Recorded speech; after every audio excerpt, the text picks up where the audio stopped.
Welcome to Starfleet Universe On Call. I'm Paul Franz, owner of Franz Games. I'm an SFU Online, FedCom Online, and Starfleet Warlord.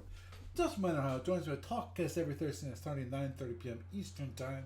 You can either call on the phone just dial 605-562-0444. Just follow the directions. Call ID is 17702. Or you can participate on the web. Just go to the Talkshow website at www.talkshow.com. Search for call ID 17702. Or if you want the best online experience, what you want to go to is twitch.tv. That's twitch.tv/SFU on call. And you will find us there. Find the chat room and I'll say hi. And hopefully we'll have a lot of people to join you and you'll have a great conversation. Only one way to find out, isn't there? And of course, if you need to contact me for any reason, my email address is sfuoncall@gmail.com. It's sfuoncall@gmail.com. Also, you'll follow me on the Twitter /X/ whatever it is this week. You can follow me on SFU on call, or you can also follow my personal account, which is Paul Franz. It's PaulFranz. There's no T in that. And also, if you want to follow my business account, there's Franz Games, FranzGames. And of course, I'd love the Talkcast gets in the podcast available on iTunes and various other feeds around the net. Some quick A to B news from this week. Steve Cole is still busy. He finished up the artwork last week, and Steve Patrick is still working on Module K and the Orion Master Starship book. This week, found on the online store, we have GURPS Prime Directive 2020. It's for $49.95. GURPS Prime Directive 4E Revised Volume 1 and 2. The most economical way to get all the information you need to use GURPS to roleplay Starfleet Universe instead of both volumes. Long in coming, GURPS Prime Directive 4E has been revised. This massive set has everything you need to play the Starfleet Universe. Powered by GURPS, this book includes information about species inhabiting the Alpha Octant of the Milky Way, including normal height and weight ranges. Information about the species of the interstellar concordium has been greatly expanded from the original edition. Academy templates are included for the characters and who are part of the Federation. Also expanded are the list of advantages, disadvantages, and skills found in GURPS. We have chosen the ones we feel are best suited for the Starfleet Universe and think you can play with just these. However, more are included in the GURPS basic set. Characters, when you reference one of these advantages or disadvantages or skills, it will clearly be marked. These are mostly references to magic and supernatural, which were omitted, are not germane to the Starfleet Universe, which makes complete and utter sense because in Starfleet Universe there is no magic. It's technological. There's no magic involved, even though the saying goes, high level technology is hard to distinguish from magic. Gets me thinking about that one book. I'll let it go. Moving forward, we have, of course, the SFU Online tournament. That's the Sapphire Star 17 tournament. Sign-ups are open. We have 9 of the 16 slots are currently filled. So we only have 7 slots available. After the 7 slots are filled, the game starts. And if you want to sign up, too late. Moving on, we're forward to the library report. We got some fixes when it comes to the Hydrogen, the Carnivons, this past week. Other than that, it's been pretty quiet. And also when it comes to the FedCom library, there has been no updates there. So with that is the news for this week. And it's me, the one of Paul Franz, welcoming you to Starfleet Universe On Call. And tonight, we have Gary. Say hi, Gary. Hi, Gary. Happy Blue Jay City Connect jersey hat uniform reveal day. Okay. Okay. Actually, we were for those not here. Um, Gary and I were talking about the Toronto's City Connect jersey, which is actually kind of cool. And because I'm into MLB and all that kind of thing. But this discussion they're pretty cool actually. Kind of they call it dark mode. So I agree. It's kind of interesting and different take on a jersey. Because usually the jerseys are brighter. Though I know with Baltimore, it's a plain black jersey with Baltimore on the front. Um, I don't think it's anything like a city skyline. Sorry, a city skyline or anything like that. But you know, but anyway, that's why that comment came in. But anyway, moving on and forward. Gary, you said a topic of involves F&E. Pray tell, Okay, what is it? so just yeah, yeah. So basically, just before I get into the actual topic itself, it's Mm-hmm. another SME related thing. Is ADB are in the process. I think I might have mentioned this something like this in the past. Is that in recent years, when reprints have been done of the counter sheets for F&E, they Oh yeah. basically switched to a new format that Mm-hmm. allows them to fit a few dozen more counters onto each sheet. Right. So right now on the BBS, there are three active topics uh, for Kilo, Sierra, and Vulcan, I think. Vulcan with a K, not the planet, not the other Vulcan. Mm-hmm. And basically, the empty some space has been emptied because some of the old counters are redundant because they're in other products, and some of them are opened up because the way, as I say, it's being jumped to the new counter amount. So people have been posting over the last few days in each thread requests basically to fill some of those counter sheet spaces with new ships or new support units or whatever. So, for example, I've been requesting because in module R12, the Romulans were given a heavy war cruiser called the Griffin Hawk, and the Griffin Hawk is modular, the same as the Sparrowhawk. So that means that in F&E terms, you can create a counter to represent each configuration. So I've been asking for some of the specific configurations that don't already have a counter to be given counters now. So see, a few of them have actually been approved. So thanks to ADB for that. But we'll have to see if any others make it in between now and print. So basically, if anyone's listening and they want to pop over to that portion of the BBS and add their own thoughts in terms of any particular ship or unit for the empires that are featured on those counter sheets that they want to ask for, then now's the time. So just bear in mind, though, that because the color blocks are set in a certain way, um, check to see, make sure, because if the empire that the ship you want needs a certain color on the back, like red or white or black or whatever, just make sure that all those color blocks aren't already full up, because if they're full, then you're out of luck. But if there's still a few that are empty, then you can put the request forward and see what happens. Okay. Yeah. Yeah, that sounds like something you have to keep in mind because I'm sure they have large. Well, they don't want to have like individual blocks of different colors because that's impossible to make sure that it kind of turns out right. Better have a block like a block of Federation counters or a block of Klingon counters. So the as the large portion of the counter sheet, they're all the same color, and therefore you have less worry about it being exact when it comes to the cutting.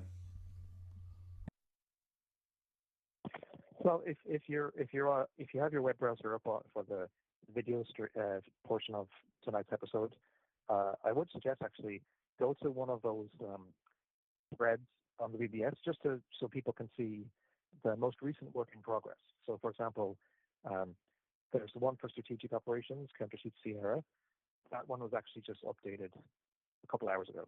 So people can actually get a look and see a sample of what the work in progress is. Now, basically, the way it's being done is that you don't have to have an entire column or row in the same color. Some of them are broken up, but I guess there's probably because they want to make sure that it still looks quasi-presentable, because if it was a complete hodgepodge of colors, that might be problematic. So, but even so, if anyone wants to have a rough example of what it is that they're looking at, and also bear in mind, at this stage, the counters are basically the uncrippled side. Because as you know, for many units in Federation and Empire, the front of the counter is when it's uncrippled, and then you flip it over and you've got the reduced factors for when it's crippled. So what I think usually what they do is that they finalize the uncrippled side first, and then they create the uncrippled side to match afterwards, because there's no point doing twice the work now. It's better to save that work until later. So. Okay, where's the counter sheets? So if you're on the BBS, just click Federation and Empire. Okay. Then click F&E Input. Okay. Then click near the bottom, you'll see Counter Sheet Projects. Okay. And then the very last one, because I say there's 3 of them that are ongoing right now. Mm-hmm. But the one I was just referring to, click on the one that says, sorry, I'm just trying to... Sierra. Yeah, the one that says F&E Strategic Sierra. Mm-hmm. And then scroll down near the bottom and you'll see today's revised sheet. Okay, got the update for today.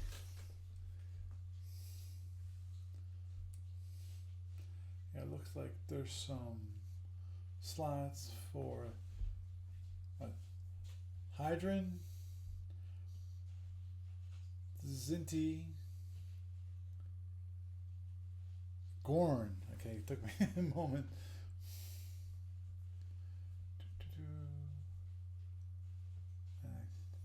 Maybe I think this one's available right here, which would be Liren.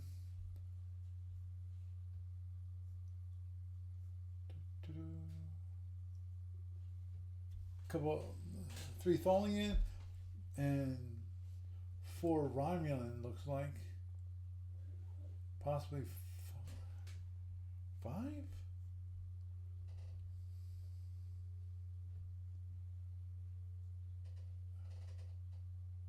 Yeah, Tholian is the white text on red, and then Romulan is black text on red. Yep. Now, one thing you might notice on the counters is that some of them have a diamond, but sometimes the diamond is white, and other times the diamond is black. The difference there is that, well, for the Romulans at least, whichever the standard color is, the diamond, that refers to a scout ship. But the diamond that's in the reverse color is a survey ship, because strategic operations has specific rules about different types of survey missions you can send the ships on. So, technically speaking, some of the Romulan, even if the SFD is the same. So, for example, if you have the Romulan Sparrowhawk C, it also represents the Sparrowhawk S, because the C is when you use the ship as a heavy scout, and the S is when you use it as a survey cruiser. Understood.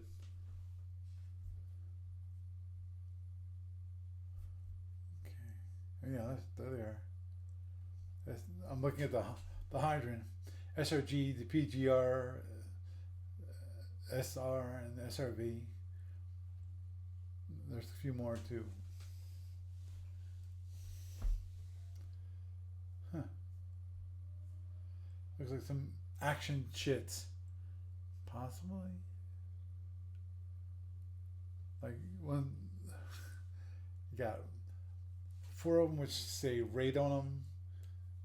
You got Nova, Pulsar. I'm assuming Pulsar, Dragon, and Jug. Jug meaning Juggernaut. At least that's what I would think it refers to.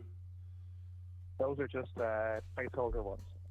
So Okay. I assume that by the end of this thing, they won't be there. Although Oh, the okay. message on one of those counters is quite important. So anyone who looks at counter E20, they should take that lesson to heart.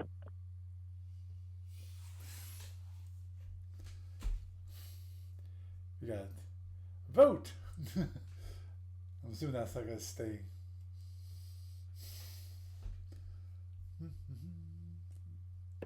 Okay, so now while you're on the BBS, the topic I wanted to bring up for tonight is also in the F&E section. So if you go back up to input Mm-hmm. and click on scenario proposals, Okay. and Reflected then the one wins. at the bottom, reflected wins. Yeah.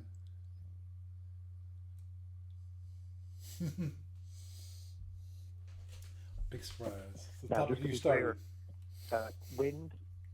wind is a term that's often used for headlines for different F&E scenarios, so it's nothing to do with what you might need Pepto-Bismol for. So, Understood. Oh, jeez. Yeah, I just realized what module R4J was.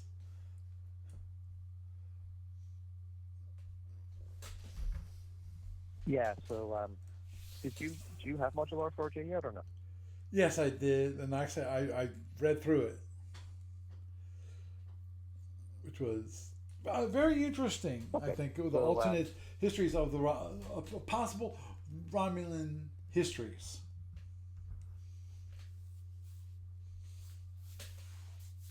so this scenario proposal is based on one of the alternate timelines that's offered in modular 4J. So this thread is intended to try to think about uh, what that particular timeline would look like in terms of trying to create an FD scenario.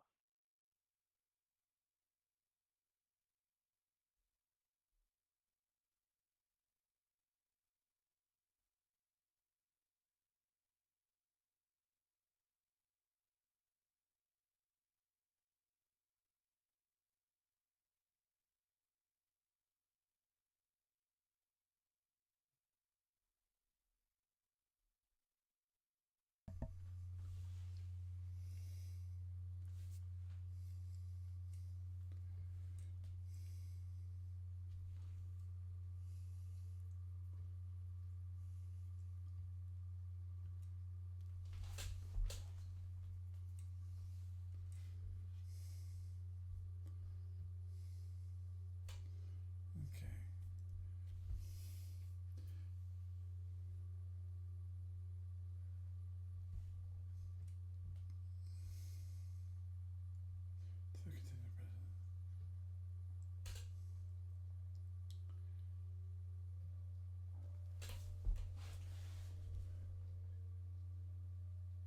So there's a lot to, I guess, there's a lot that I've already posted about it, but I Yeah, guess we could go there's a through it lot in here. smaller chunks if you like. Mm-hmm. I think that'd be a good idea because I'm a slow reader for Yeah, one so thing. I guess just to give, yeah, so I guess just to give an introduction, so the third timeline that's offered in R4J is the reflection universe. Now, I don't believe ABB is allowed to use the mirror universe that you see in the franchise, like Right. Our Empire stuff, that's off limits. Mm-hmm. But in any case, this universe has a different uh, separation point. So in this universe, the change actually happens at Vulcan. So Right. when Thorak was beginning his mission to kind of, change Vulcan society, in this universe, he died early. So they never gained a critical mass of followers.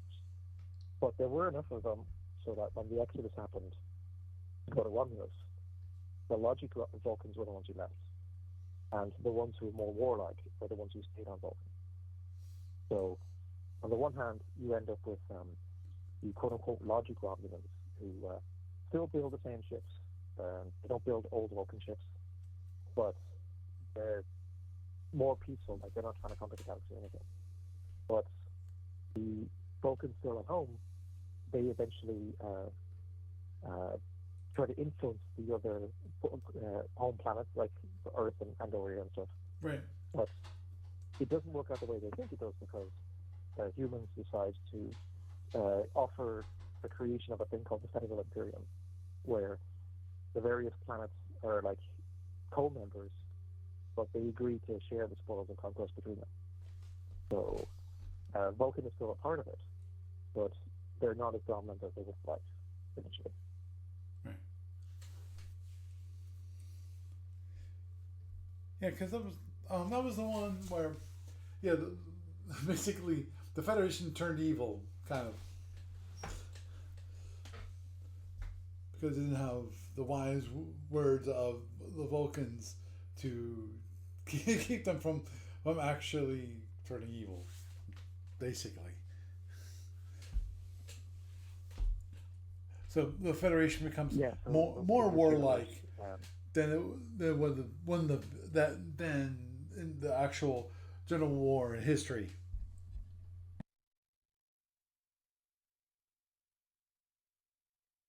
Yeah, so in this universe, the Federal Imperium, it has a bigger fleet than Starfleet has historically, but it also, so for example, you know how like ordinarily the Feds don't use gunboats because the story they gave is that they weren't too keen on the idea of how many people were on board these gunboats and would basically die every time one of them got destroyed.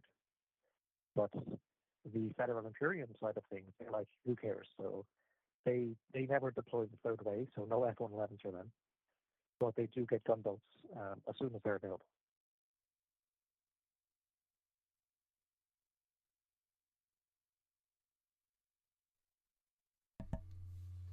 Understood.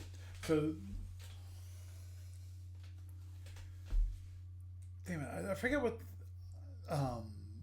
it was said about the Federal Imperium, how it modified the history, if at all, when it comes to the General War and things like that.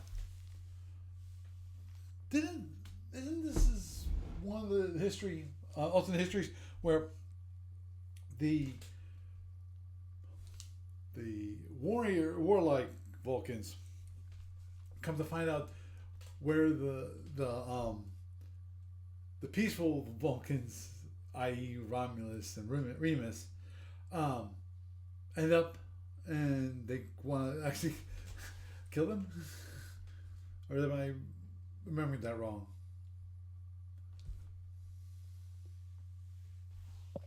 Well, in this universe, there are a number of wars between the Logic Romulans and the Federal Imperium, and usually the Imperium is the one that starts it. And on the other side, so the idea here is to basically, like in F&E terms, is to try to think about what an F&E scenario would look like, because in the timeline that's in module R4J, basically what happens is the war begins the way you think it historically did, in the sense that the Lyrans attack the Sintis, and then the Klingons jump in. But as soon as they do that, in this timeline, the Federal Imperium invades both the Sintis and the Klingons. That's a bit ambitious. What was it, Doug? That's a bit ambitious. Agreed. Yeah.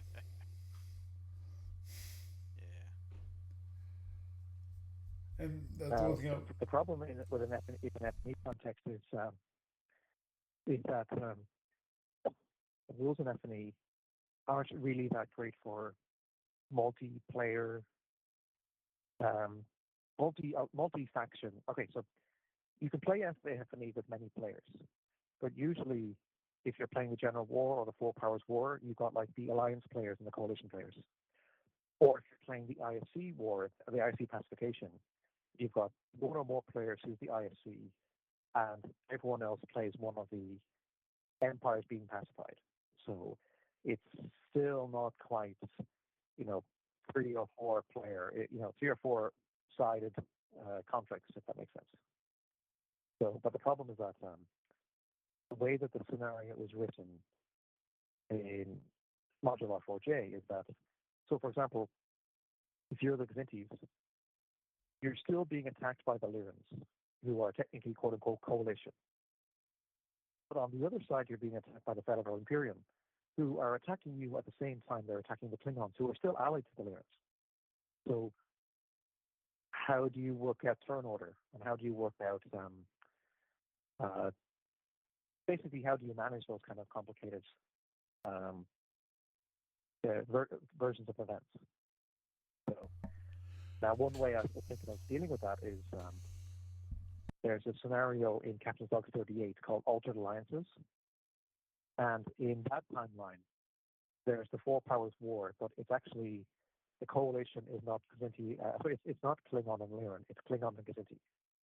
So in that timeline, you're basically playing as the coalition, the Klingons and Kzintis, or you're playing as the Alliance, which is the Lyrans and the Hydrants. So if you do like I guess you could call it Alt 3A, so it's like a slight modification of the R4J timeline.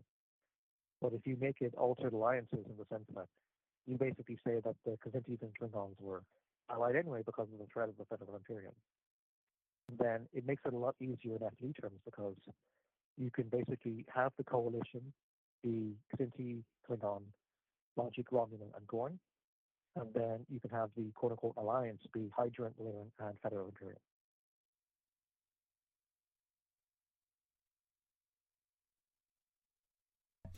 Understood, but I wouldn't think.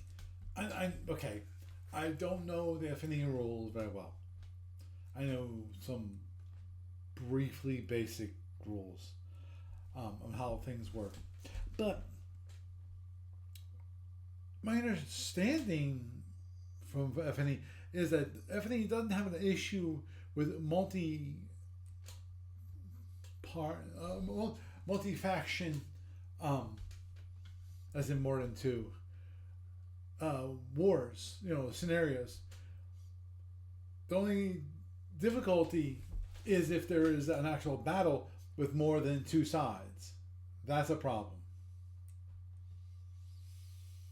But outside that, I didn't think the F&E rules had an issue with more than one side. Having more than two sides. So there is a quote-unquote free campaign that you can set up in F&E, but even it is not necessarily great at handling more than two factions or more than two alliances at once. Like if you start basically having, 3 or 4 way battles, then things start getting a bit squirrely. So, I mean, in theory, those kind of rules could be introduced in the future. Because, like, for example, if you ever did if ADB ever found a gold mine and was able to justify spending money on creating an Omega version of F&E, then in theory you'd need those kind of rules to be able to make some of the more complicated wars of Omega work. But in Alpha, it does tend to be a little bit simpler in the sense that you've got an alliance, quote unquote, or you've got a coalition. And so the rules were really written, and most of the historical or even non-historical scenarios are written that way. So, which is why, in this particular instance, I think that in terms of actually how you play turn to turn, I think it would be easier to do the altered one where you swap the Kzintis and Lyrans in terms of which side they're on. But that doesn't say that it wouldn't be interesting to follow the reflection timeline as written, where you do have that more complicated set of who's shooting who. Understood. And actually, you got a good point when it comes to the Omegas. I'm sure you will agree that I don't think ADV will ever get around to actually working on an F&E game based on the Omega Octant.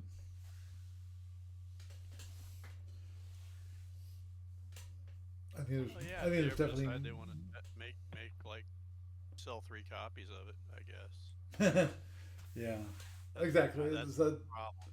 right. Oh yeah, yeah, yeah. Well, that's the whole issue, is that it's not profitable enough. It wouldn't be profitable for all the hard work that would be required to um, implement such a rule set, because of the complications which happen in the Omega Octant. As it is, the General War, I think, is one of the most well studied. Um, I was gonna say war um, in the Starfleet universe, and how the um, productions of the different ships, the project schedule of the ships, and how they work to have to provide a balanced game. And I think that'd be much harder with Omega, and as Gary pointed out, which is the whole issue with definitely more than two factions fighting at the same time, which not many alliances between the sides. So Totally free form. Everybody's for themselves. There you go. well, that's the whole. I think the um, campaign. I think it is, or scenario. I forget which. I think it's campaign, which was for F&E. I think it's called New Beginnings. I think that's what it's called. Early So, beginning. yeah, because I saw them playing. It wasn't. It was F&E, but it was not using the F&E map. They actually had. I think, was it circular? It's been a while since I actually entered the F&E room at Origins where they were playing it. Oh God, that was so long ago. I know. Which is why I said that, 'cause- Hmm. But, what they Oh try to yeah. do nowadays is once a year they try to hold a thing called StratCon.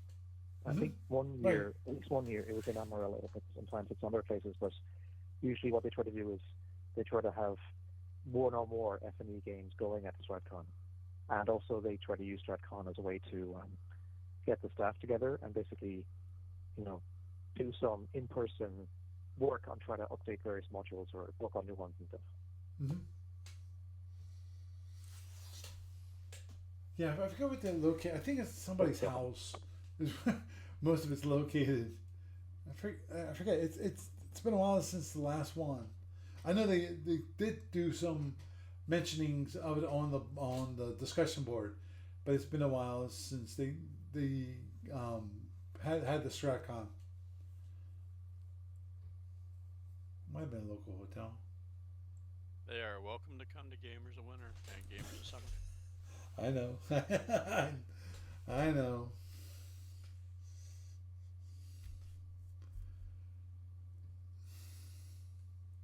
Just saying.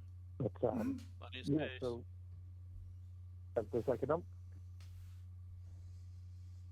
Was that Gary? So I was just going to say one of the challenges. Well, there's many challenges in terms of how to make this kind of scenario work, and one of them is actually the Federal Imperial themselves, because if you start with the idea that they're they're aggressive, because basically at the height of the escalation, they're fighting four empires at once. They're fighting the Zintis, they're fighting the Klingons, they're fighting the Logic Romulans, and they're fighting the Gords. So they're going to need a big fleet, but they're also going to need some sort of balancing factor, because like the way the Federation is historically is that their peacetime fleet is maybe not as big as it should be, but because of the strength of their economy, they can produce, if they survive the early turns of the war long enough, they can produce enough ships to build more than the coalition can destroy. So I guess it's kind of like how when Pearl Harbor happened, the U.S. was relatively, like, the armed forces weren't that strong, compared to what their potential. But then when the US switched to a wartime economy, it suddenly was able to outproduce the Axis and help support the other allies as well. So that's pretty much what's happening here too. But with the Federal Imperium, because they're already the aggressors and they are said to have a lower standard of living because of it, then there's got to be something that you take away from them so that they're not too cheesy and that it's appropriate in terms of the strength that they have, but also how that strength waxes and wanes over the course of a campaign.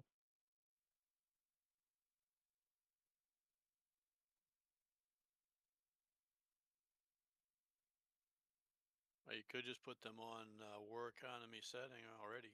Instead of like starting it up, they could be suffering from it. I mean, nothing lasts forever. Well, one thought I had is in regular F&E, there's rules for economic exhaustion. And most empires, they hit about 15 turns before the exhaustion kicks in. But the historical federation gets 20 turns because of the strength of the peacetime economy that they're able to transition over. But for these guys, I would suggest reduce it down to 15 again. So they don't have that extra fat, so to speak, in the economy that they can trim to plow into the war effort because they're already overspending compared to the Federation with the fleet that they'll have. So then that's basically one side of it, but then you also have to ask yourself, so how much bigger does Starfleet need to be for the Federal Imperium to allow them to really, make a dent against their various enemies historically? Just enough of a dent to be quote-unquote balanced. So. Oh, I understood. But I definitely would think that a Federal Imperium would have an issue because I guess this comes down to my own philosophy, and thoughts on economics. And that is the reason why the Federation could go 20 years before it has wartime exhaustion. I think that's a term. Is because of the free market economy that the Federation employs to allow a lot more commerce to occur versus with the Imperium. I think it would be a little more controlled and constrained because if the Imperium they want to control more things, and therefore commerce wouldn't be as free, and therefore when it comes to economics, the Federation Imperium will not be quite as rich as the Federation of Planets is, with the regular timeline. Oh yeah, that would be that makes perfect sense. You could put them on that kind of a restriction. Mm-hmm. And the other side of that is that if they're in a constant state of war, for all practical intents and purposes, you might even cut it down more, like 10 turns instead of 15. Mm-hmm. Well, in fairness, even the Klingons get 15, and they're kind of they've got a lot of wars going on. So I'd say, well, the Klingon economy is probably even worse than the Federal Imperium war would be. But yeah, I don't think they'd be any worse than the Klingon Empire would be in that sense.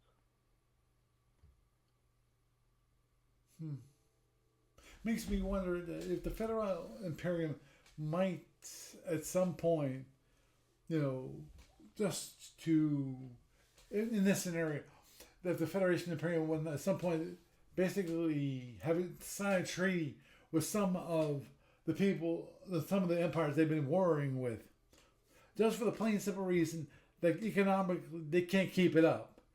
And they'll just say, we'll stop fighting you. You can, as long as you don't attack us, we'll leave you alone. and we're good, you know. The whole idea being, you know, that they get economic benefit because they don't have to worry about one more um, um, border to protect and actually have and start and keep losing ships and so forth. Well, they just set up, let's say, kind of I forgot the word I was looking for. A détente. That's the word I was looking for. Détente between the two empires, and have it so, yo, we fought it long enough. We're good. We can probably keep this up, but you know, we're gonna be magnanimous, and we're not gonna attack you anymore. As long as you don't attack us, we're good. Yeah, like an armistice. Right. Exactly. Armistice. I think North Korea, that's a North better Korea, word. South Korea. Yeah. Because that's the only way I could think they could keep Now, going one other thing is, economically. Yes, Gary. now one other thing to stick with the Federal Imperium a little bit longer is if you ever see the F&E map, you notice that the Orion province is marked separately from the rest of the Federation. Right. That's because in the historical timeline, the Orions have various bespoke membership agreements. So there's actually a point during the General War where they declare neutrality, and they only get brought back into the Federation once the Feds recapture all the hexes surrounding the Orion Enclave. But in this timeline, that doesn't happen because when the Orions join the Federation, the Federal Imperium, they join as normal members. So there is no Orion Empire. They're just the same as other Imperium member planets. So that also means that there's no quote-unquote Orion pirates. What you actually have are Paravian pirates. So I think they still use the same cartel zones, but they don't call them cartels. And they still use the same Orion ships. They don't use Paravian ships. But no matter which operating zone they're in, they still get access to quantum wave torpedoes and phaser bombs. So that's more of an SFB thing. But in F&E terms, because there are ways to represent like Orion pirate attacks, but I think there's also mercenary rules. So the question would be, though, is because the Orions, you know, historically, they'll be mercenaries for anybody. But in this timeline, if it's actually Paravians on board these ships, they wouldn't necessarily contract to like a lizard species like the Gorns, because they still want to kill the Gorns. So it might be that you have to be more particular in terms of which empires are permitted to recruit Paravian mercenaries and which ones are not. So that itself could be a bit of a balance factor in terms of how you want to finesse the campaign so that you end up with a quote-unquote status quo even by 185. So.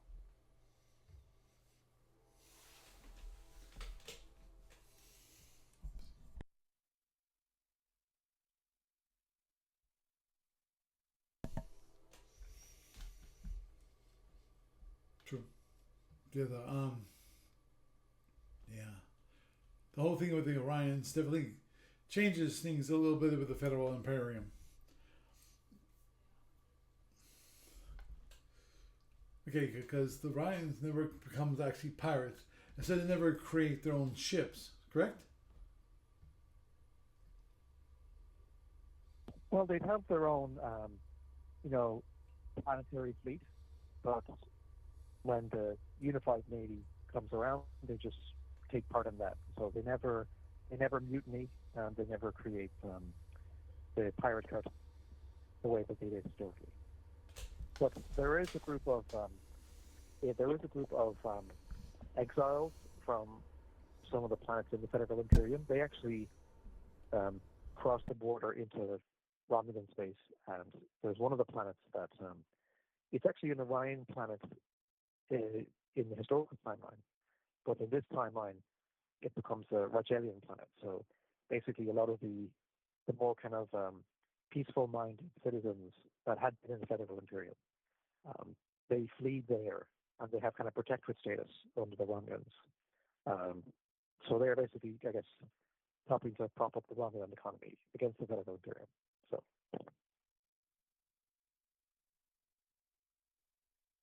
Yeah, I forgot about that.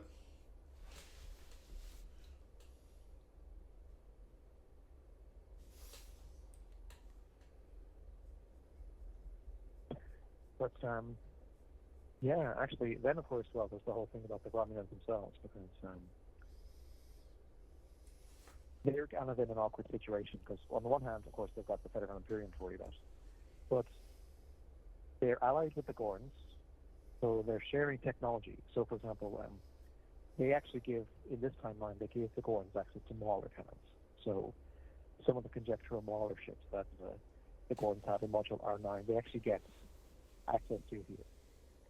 But funny enough, because the Gorns aren't trying to shoot the Romulans, they never develop the plasma carronade. So they get the carronade as part of X technology, but they never developed the carronade firing mode before then. So that's not a thing. That's the thing you'd see in SFU or FedCon, but not in the Fed Empire. But there are a couple of interesting things when it comes to thinking about how the Romulans are going to deal with the Tholians, because in the historical timeline, the Romulans didn't really care about the Tholians. And they knew the Federation was not going to invade them. But they knew the Klingons want that space back.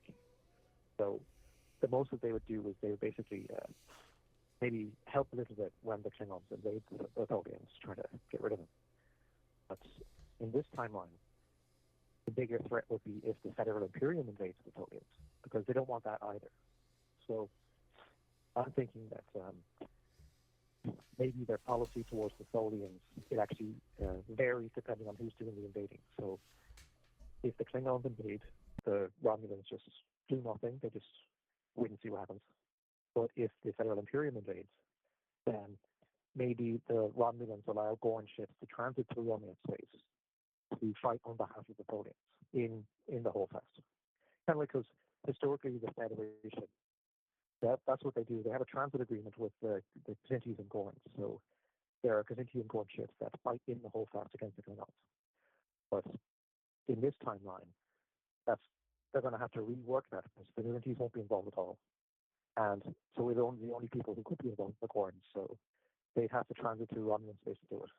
But Well, actually, even that itself is an interesting way to think about what's happening here, because you're basically sending Gorn ships through Romulan space to help fight off the quote-unquote Fed faction. Well, here's the thing, though. If you're flipping the Feds into enemies of the Tholians, I think the Romulans would probably just help them out directly if they're enemies of the Feds. So I don't think you'd have to shoehorn it in so that the Gorns could get down there or the Kzinti could get down there, because the Romulans would have a vested interest in the Feds not taking that, and that Imperium not taking over that particular space. That is true, but And even they in the would be so historical timeline, disadvantaged to the go in Tholians after don't them. allow the Federation to. Even in the historical timeline, the reason why the Gorns and Kzintis are sent to fight in Tholian space is because the Tholians won't allow Federation ships to fight in the Holdfast. So Federation ships, they can fight in the neutral zone hexes around the Holdfast, but they can't fight in the Holdfast proper, because the Tholians, they don't want to give the Federation any more knowledge about that territory than they have to have. So they're still paranoid about the idea that the Feds might turn on them.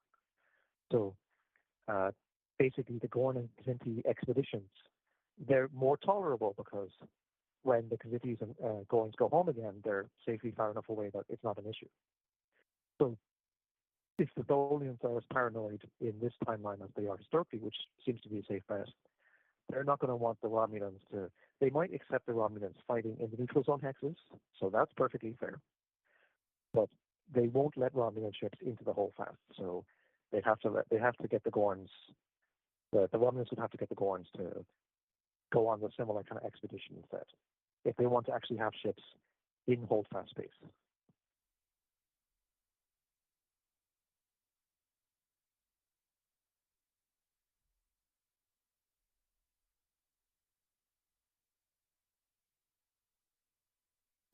Although it is actually kind of a shame that the carronade doesn't exist in this universe because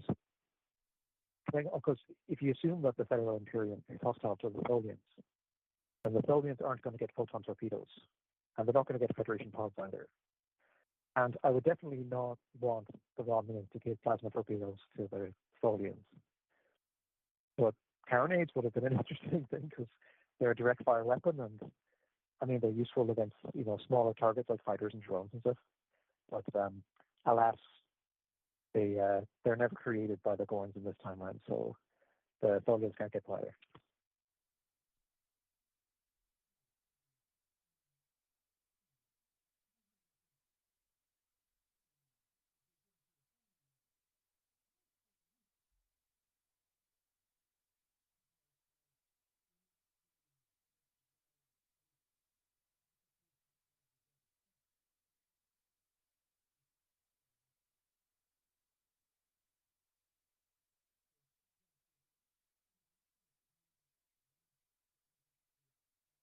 But actually, in SFE or FedCom terms, it'd be interesting to think about what kind of tactics would be involved, because there's plenty of experience that people have, sending Klingons against the Tholians, but not too many people flying Fed ships against the Tholians. But in this time, if the Federal Imperium invades, then they get plenty of opportunity to figure that out. So it'd be interesting to think about how those different technologies would end up clashing compared to what people are used to doing.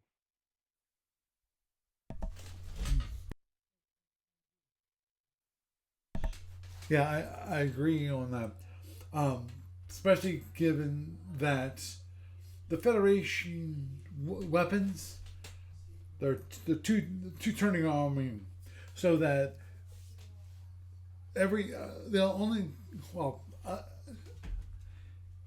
in the case of if you wanted to hit the Tholians every turn, you can fire all your photon torpedoes every single turn. You'd have to alternate between the two, which means that the Tholian base could definitely take not more damage. It'd be easier for them to fight, I think, the Federation than the Klingons, because the Klingons have the disruptors, and also with the disruptors, one of the benefits of the disruptors is that you can not charge or charge for a single turn, and that's it.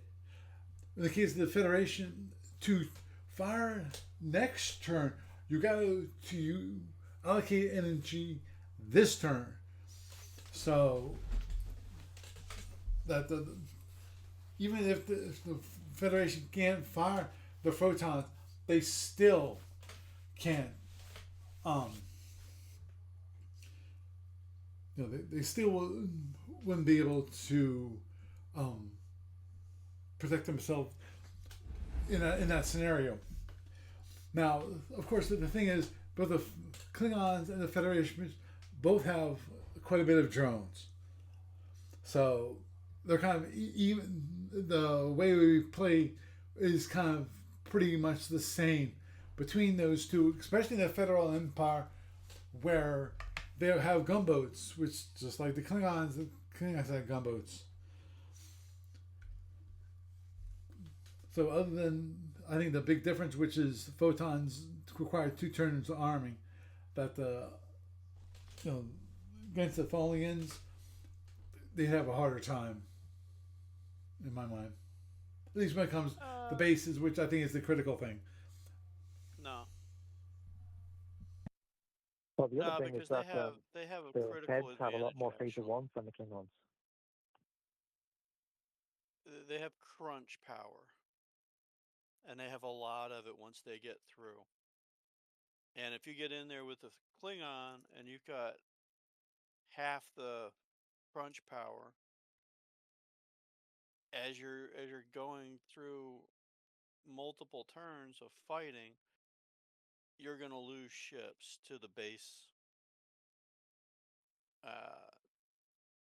because you have it turns And every time that you're getting your fire into it, you're basically you're giving up a lot of damage.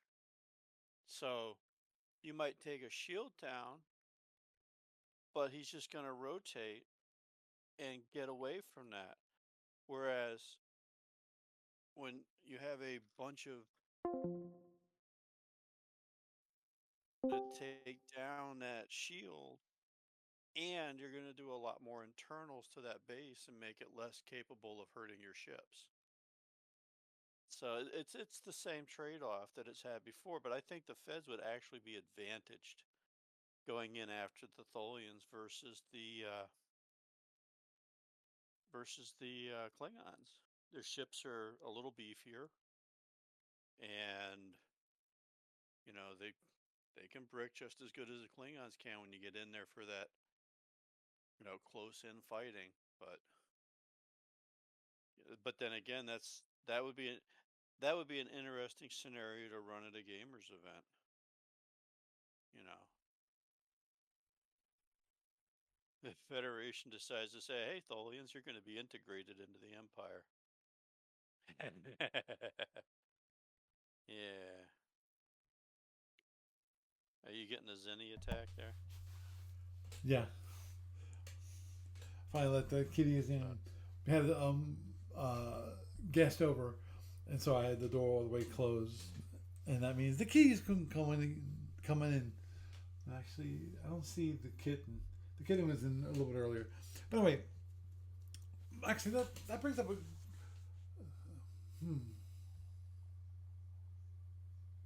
I was just thinking about if the Tholians were ever conquered by the Federation Imperium, or Federal Imperium, whatever, the Imperium. Dang.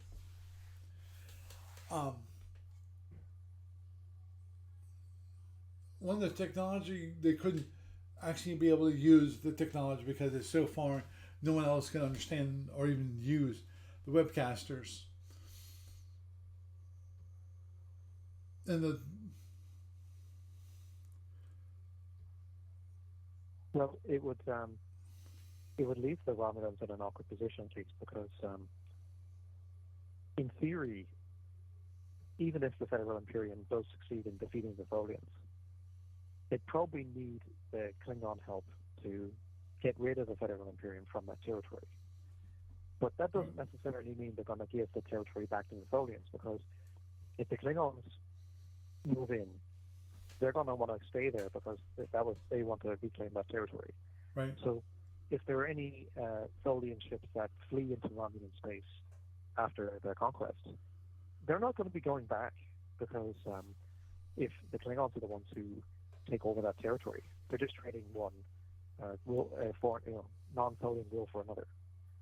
So the only chance that the Tholians would have is if the Klingons are too distracted dealing with other fronts to move in against the Federal Imperium, and somehow the Romulans and maybe the Gorns too are strong enough to be able to ally with the Tholian exiles and push in, then the Romulans might decide to help the Tholians, but they might not, because they might it'll basically have to be kind of a numbers game.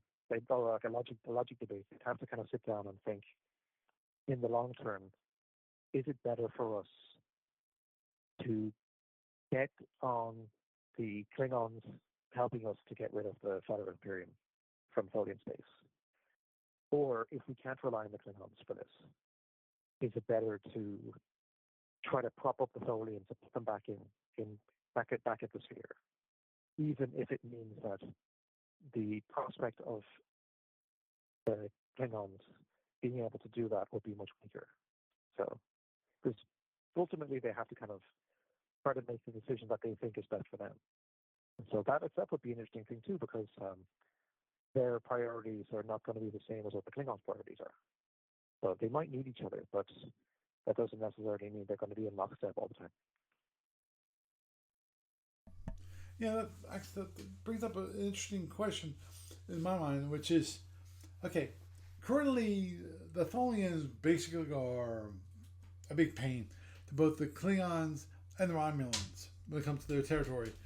If the Federal Imperium actually conquered the Tholians, what would happen? Because if the Tholian Imperium, I'm sorry, the Federation Imperial tries to take over the Tholian, what was previously Tholian space, there'd be like a wedge between the Klingons and Romulans, and I can't imagine that staying that like that for long.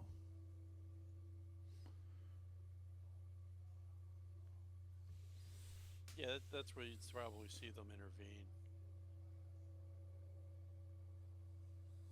And it's just kind of a random thought here, but if you're looking at basically a mirror kind of universe, why not just have the Tholians be there as the special guest of the Klingons? Because oh yeah, they're refugees, and maybe in the mirror type universe, the Klingons are more like the Feds and like more tolerant of them. Good point. The question Maybe they're not is, allies with yeah. Romulans. Well, the question is, would they be more It'd be a play balance thing.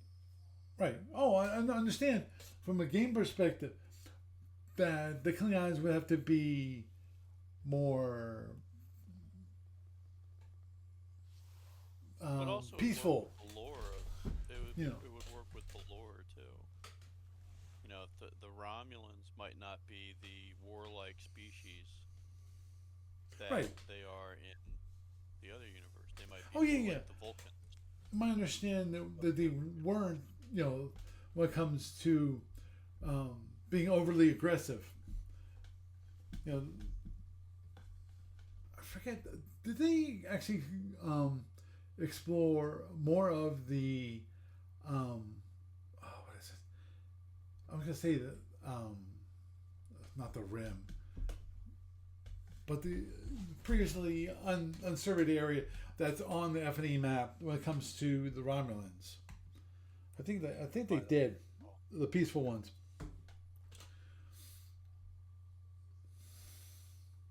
Yeah, the species that are along the galactic rim. In the reflection timeline, the Romulans place protectorate status over them, but they have more personal freedoms than they do under the regular bad guy Romulans. So actually, that's one other point I wanted to talk about with the Gorns, because um, in the historical timeline, the Gorns use Federation fighters, but they Right. use mercenary pilots from the Skolians because the Gorns are too big to fly fighters themselves. Right. In this timeline, the Gorns use Romulan fighters, but they'd still be too big for them. So it'd be interesting because one of the species that gets protectorate status, they're actually related to the Gorns. They're a lizard species called the Gerlunians. So I think it'd be interesting if in this timeline, mercenaries from the Gerlunians are recruited to go to Gorn space and fly the Romulan-built fighters for the Gorns in lieu of the Skolians, who in this timeline would be part of the Federal Imperium instead. Mm-hmm.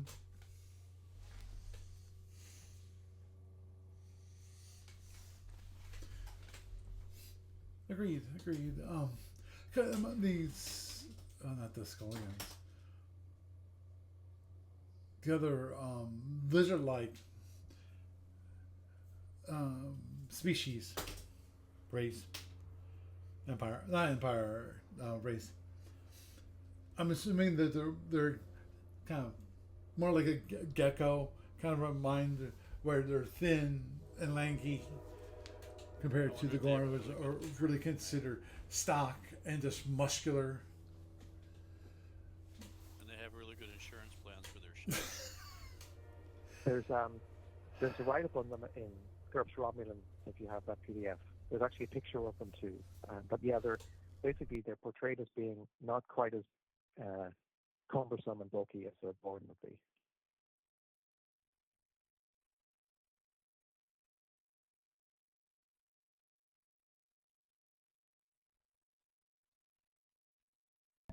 Ooh.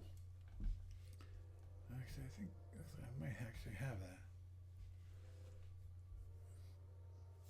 Me. Oh, there I goes. wonder if that would But, if they would then turn the ISC into basically like the equivalent of the Mongol horde coming in at the end. Instead of being peacekeepers, they'd be coming in to take over as much as they could Understood. and Okay. loot what they can.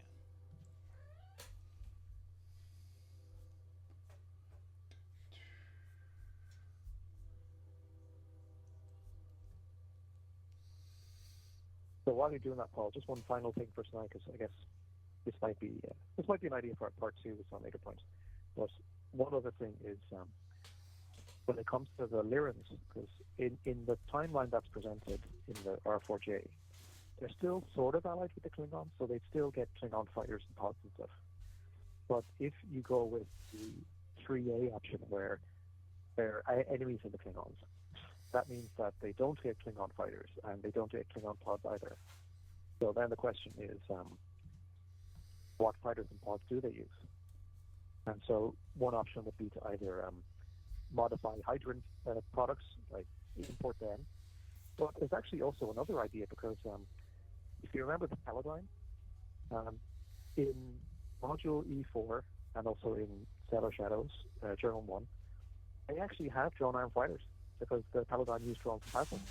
So, in theory, you could say that in one of these timelines, the Duke of the Far Stars Duchy, maybe he'd offer the Paladine a deal where he'd give them back a limited amount of autonomy, but in exchange, they have to basically build fighters and drones for the Lyran fleet to use.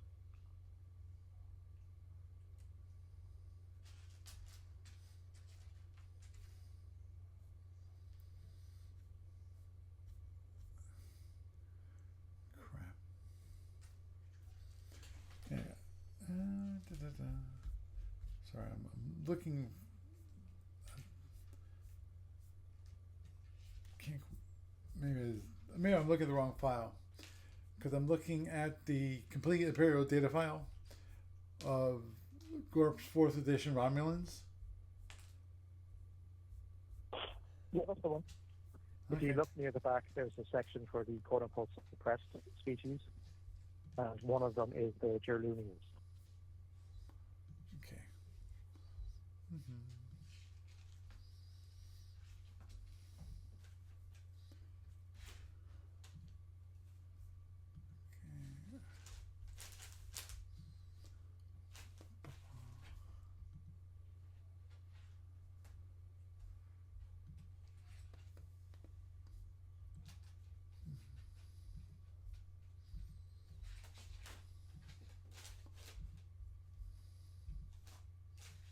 Okay, I'm getting to it actually.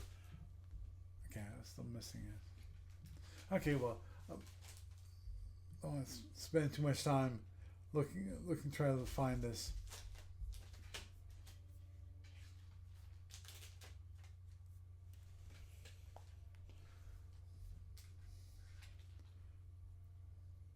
Or you could do a Control F and just type in GERLUNIANS. That should be enough. Oh, Brillians. Okay, yeah, they're not allowed to leave their home world. Okay. The first three were humanoids, Sonic the reptilian and bizarre Dions. Captain discovers very quiet. It wasn't until that captured computer records that the Federation aware of these new species. Yeah, we call them the suppressed races.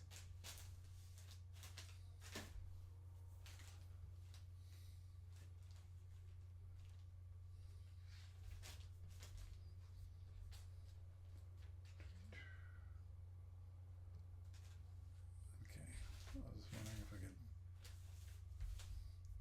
Where to go? The balkanized world. Just make its first halting at step towards planetary unity. And the most advanced nations have achieved early TL-8 technology, primary in military and industrial equipment. Consumer goods, medicine, and other areas lagged at least one or two tech levels. Okay. For the Romulan, the Guerrilla was something of a novelty, being one of the few planets found in Romulan space that to have a recognizable sentient culture. Although backward technologies comparison to the Romulans, the Guerrillians were obviously intelligent. Covert study of their culture revealed a warrior species that would fiercely defend their homeworld from a direct invasion, even with relative primitive technology. The Romulans could simply bombard the planet from orbit, but doing so would damage resources and complicate proper economic exploitation. Moreover, there was no real reason to attack the Guerrilla at all, as there are 100 of other planets just like it, but without a native population. Survey team recommended the planet be studied in secret, looking for weaknesses to exploit until such time as the decision was made to invade, ignore, or deal with the Guerrillians.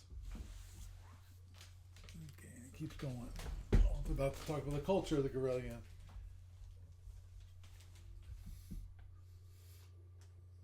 Yeah, that'd be interesting. The way they're pictured. Let me bring that up real quick so people can see what the picture is in GURPS.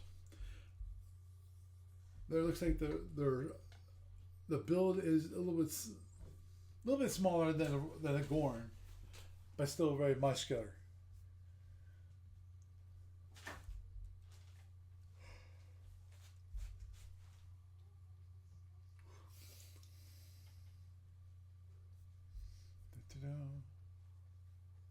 Oh boy, I thought don't mind me, I'm good. I hate that. Uh-oh.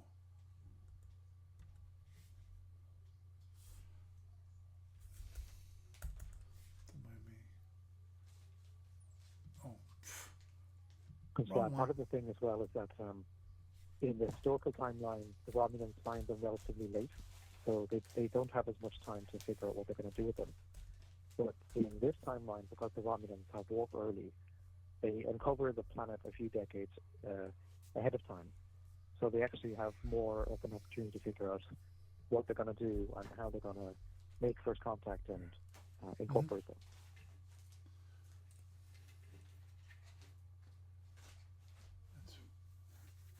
But anyway, yeah, seeing here's the Guerrillians.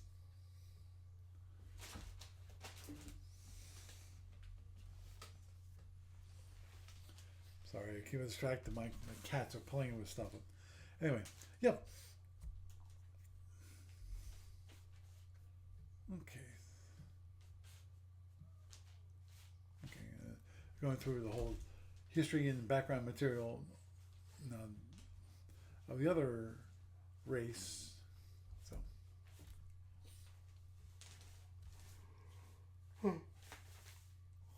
Apologize. Sorry about the. Oops.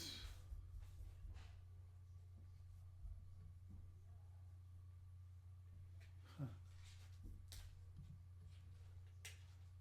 Okay, you can still hear. Cool. Anyway, like that. Apologize for that for a moment. OBS is not working the way it should. Anyhow, actually, well, I think we need to wrap up because I need to wake up bright and early and drive 3 hours down to drop off my brother-in-law, my sister-in-law's husband, which is not my brother-in-law. My brother-in-law would be one of my wife's brothers. So. Anyhow. Oh yeah. Gary, it was a pleasure to have you around and brought up an interesting topic.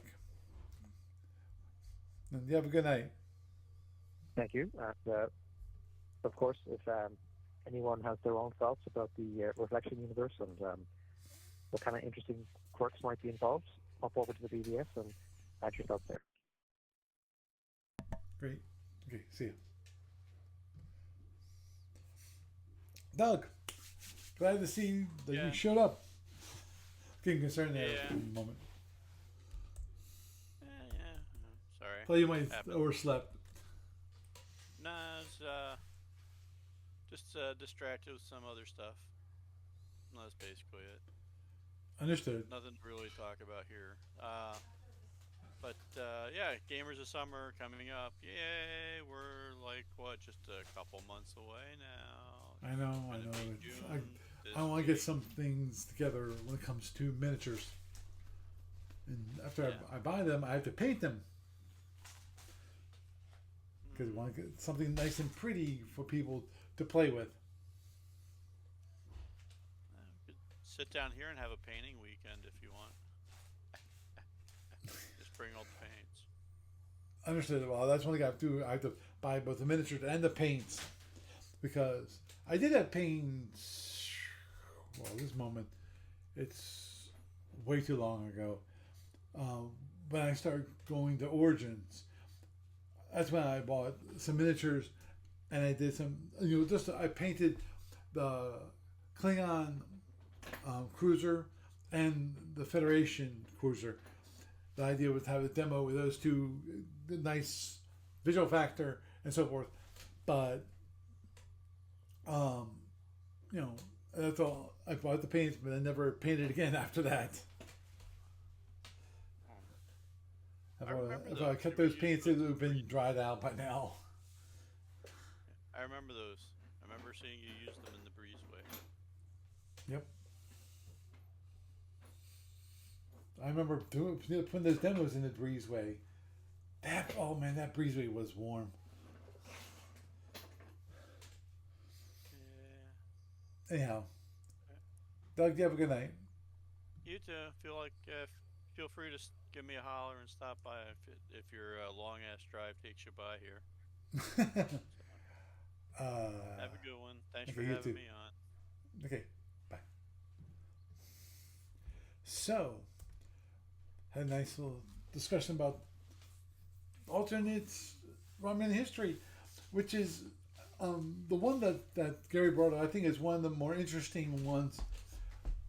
I think it's one of the more lengthy discussions of the possible alternate timelines to the Romulans. Because I know ADB actually goes into some other alternate history where they're saying basically it didn't change all that much. In the end, overall, it didn't change the history of Romulans, and it didn't change the history of the General War significantly, anyway. So, with that, I am Paul Franz, and I bid you a good night.